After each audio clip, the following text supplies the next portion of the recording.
Before the Great Flood, the earth had fallen into chaos. Humanity, once created in God's image, had abandoned his ways. The book of Genesis declares, "The Lord saw that the wickedness of man was great in the earth, and that every intent of his heart was only evil continually."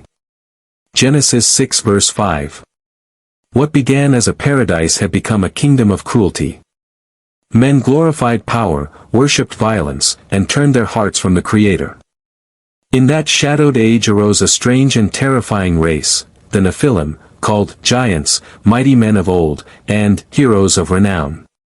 They were not ordinary humans. According to ancient texts, they were the offspring of a forbidden union between the sons of God, angelic beings who rebelled, and the daughters of men. Through this act, heaven itself trespassed into the realm of flesh, corrupting the natural order. The Nephilim grew vast in strength and knowledge, ruling over humanity like false gods. Cities bent before them, not out of love, but fear. Their arrogance spread like poison, and the hearts of men followed them into darkness.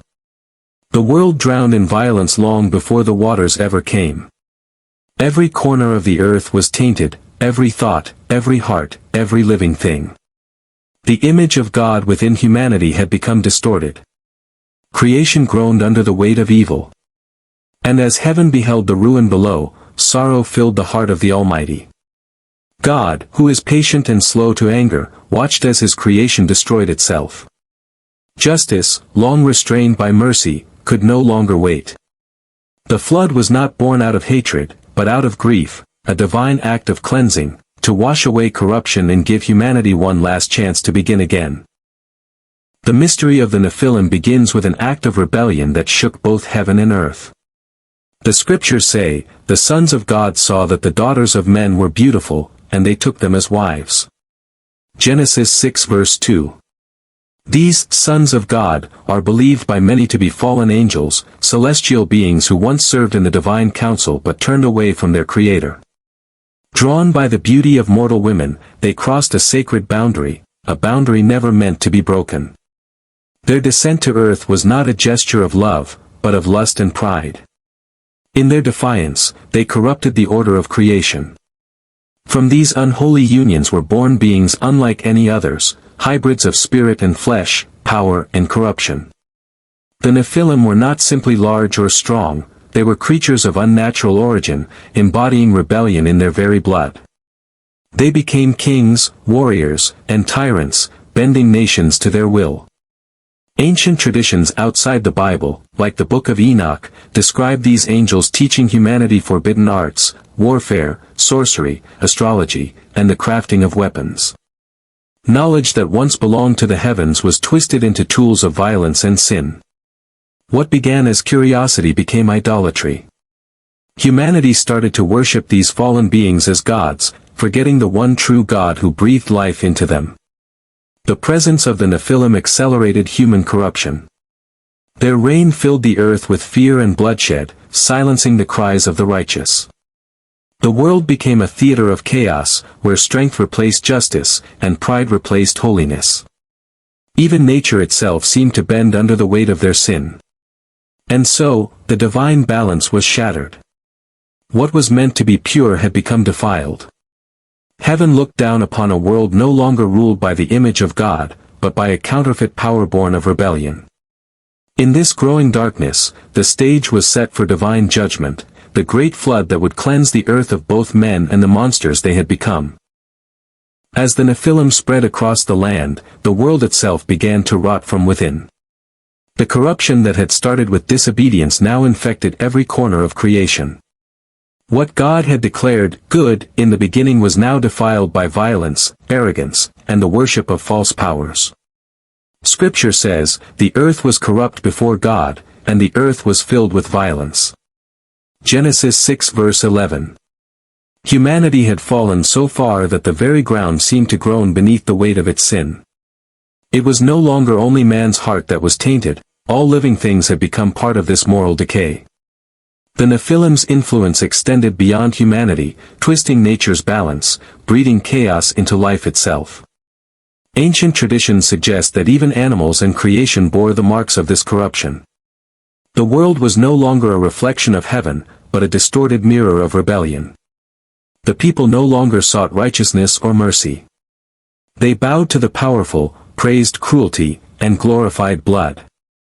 Cities burned with envy and lust, and the cry of the innocent rose to heaven like smoke from a battlefield. The Nephilim, with their immense strength and dark wisdom, ruled as gods among mortals, and humanity willingly surrendered its soul to them. In this age, justice was mocked, compassion forgotten. The sacred became profane, and violence became law. The earth, once a garden of life, had turned into a graveyard of corruption. What God saw upon the earth broke his heart, a creation that no longer remembered its maker. And yet, amid this ruin, one truth stood clear: sin, once unleashed, does not remain small.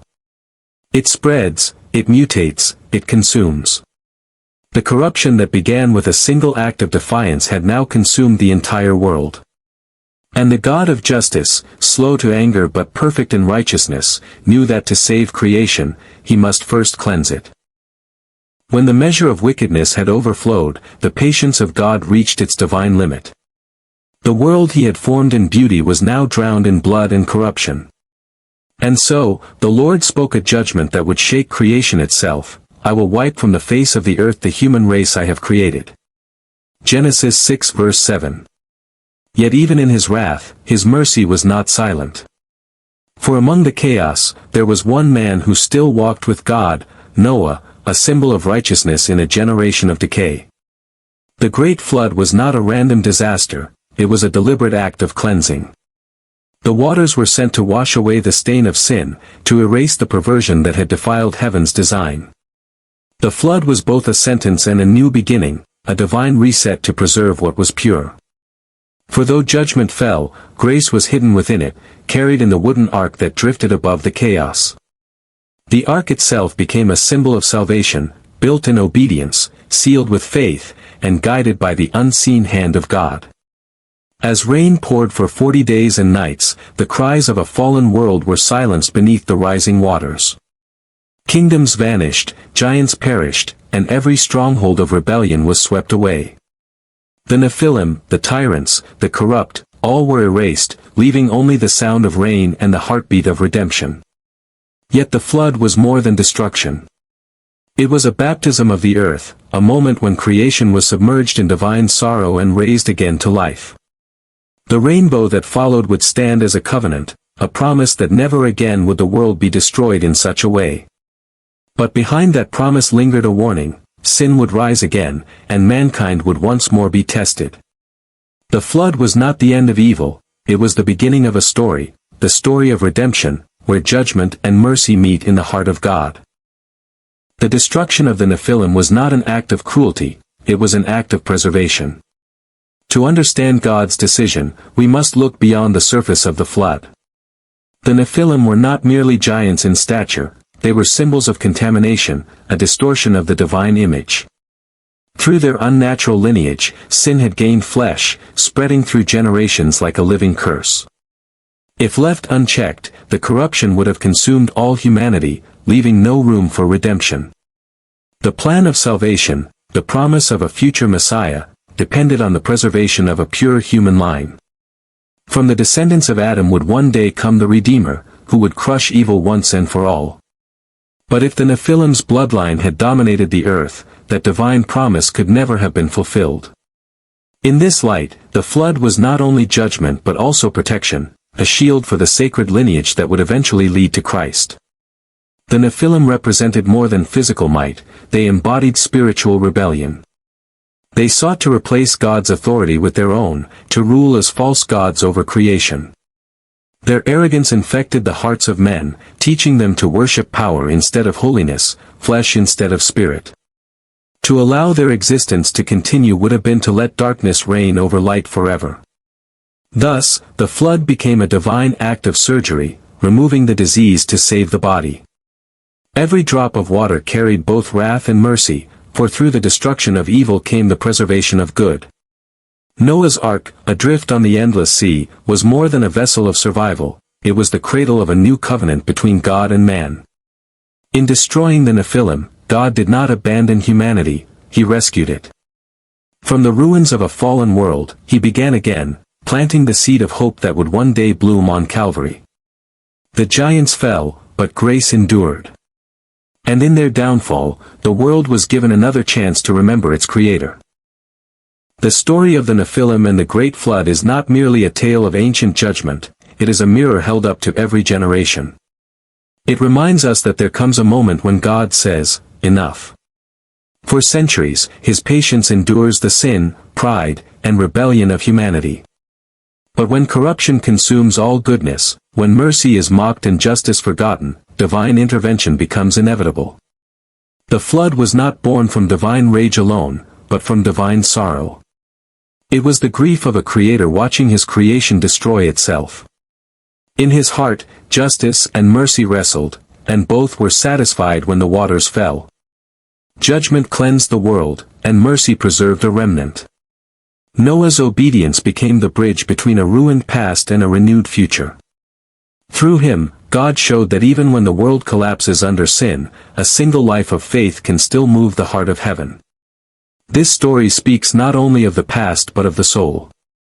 The Nephilim symbolize the giants of corruption within us, pride, lust, and rebellion, forces that rise when we forget our Creator. If left unchecked, they too can consume everything pure in our hearts.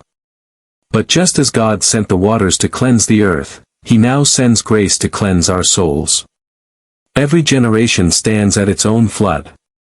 The question is whether we, like Noah, will build our ark, a life grounded in obedience, humility, and faith.